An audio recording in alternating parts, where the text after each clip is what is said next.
Good morning. So our 32-piece set comes with obviously 32 feet, and as a sewer I tend to stick to like the same old 2 or 3 feet all the time, but today I wanted to show you the piping foot.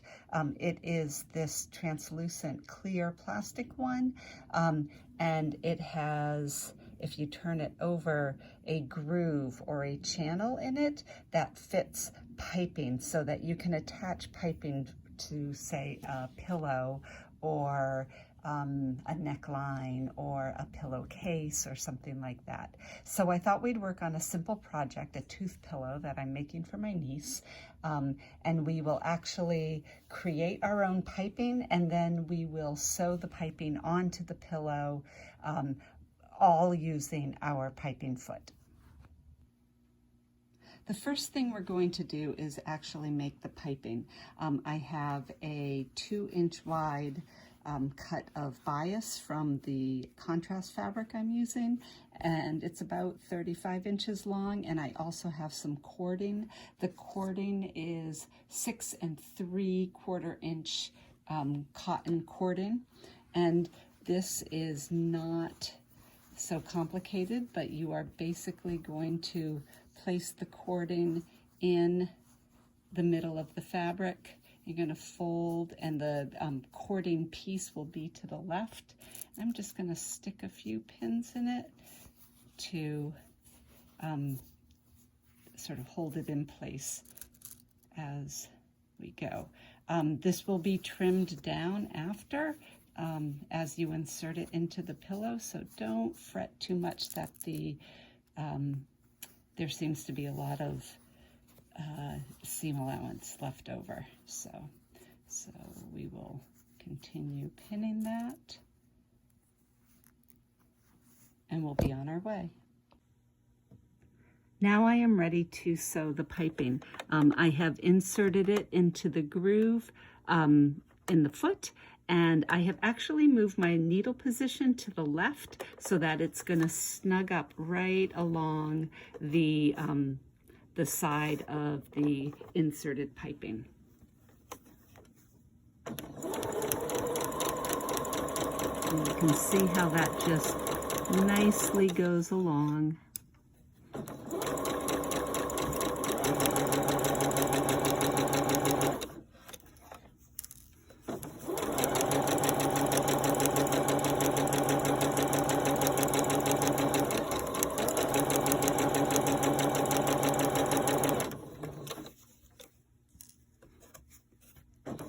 And you'll just finish up like this. You can see that my stitch line is really snug up against the inserted piping. Now we will attach it to the pillow pieces. So what I've done is I have pinned the pillow piece to the piping. This part up here I am going to trim afterwards, but I wanted to leave it on just to give me some wiggle room. I have pinned around. When I get to the corner, I take a little notch out of the corner so that the piping will go around smoothly. And I've done that around all 4 corners.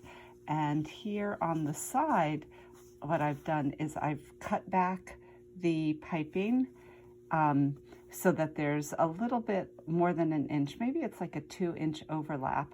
And what I'm going to do is take my seam ripper, I'm going to unpick that, and I'm going to trim the actual cording that's inside, and then I will sew the ends together.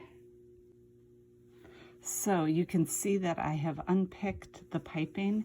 I am going to cut the cording so that it matches up to the first piece. And I don't need all of this, so I'm going to trim back some of that. And then when we get to here, I am going to overlap it by folding in the raw edge and just overlapping it like this.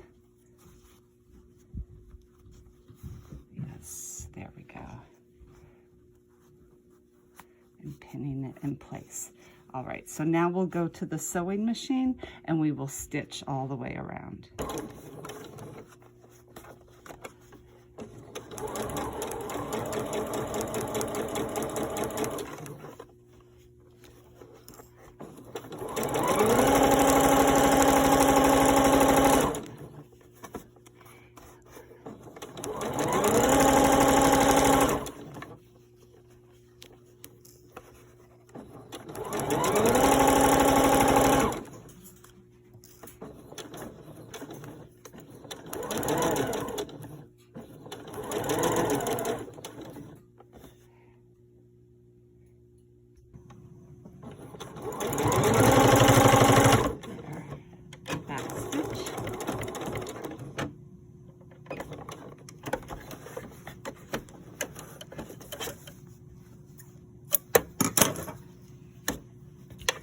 So we have the piping all the way on, and you can see from the front, that's what it's going to look like.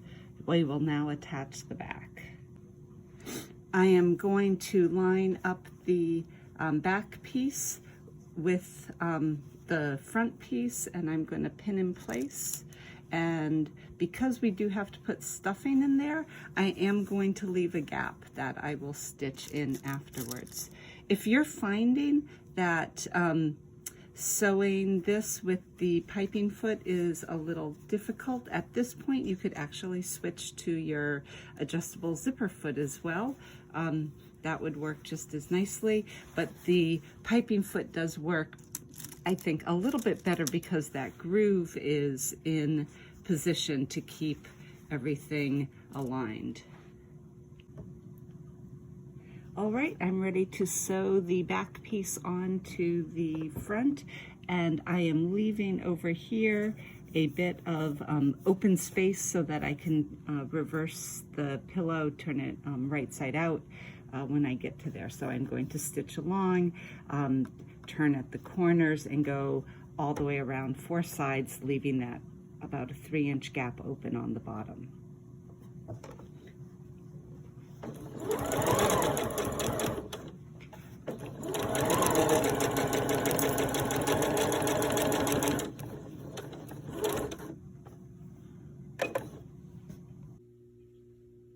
I have finished sewing all the way around, leaving the gap so I can turn it inside out. I'm just going to trim the excess and clip the corners so that everything squares off nicely.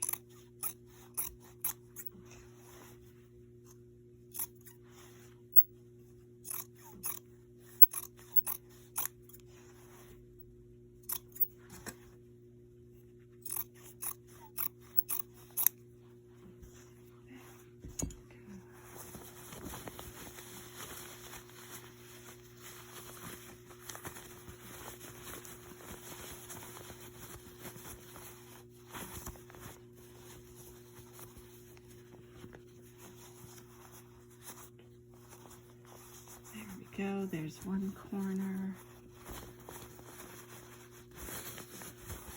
there's the other.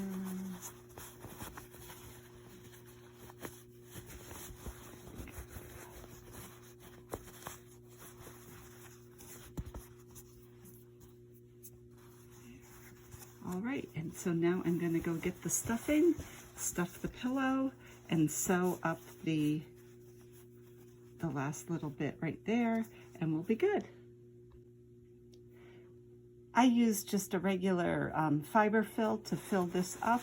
It's not super taut, but I feel like it's a nice, comfortable stuffiness, a couple inches thick, you can see there. And now I am just going to pin this in place so that we can stitch that shut. All right, so my pillow is in place.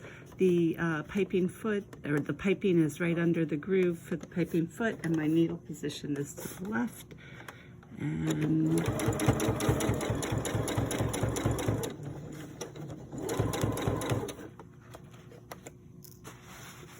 there we go.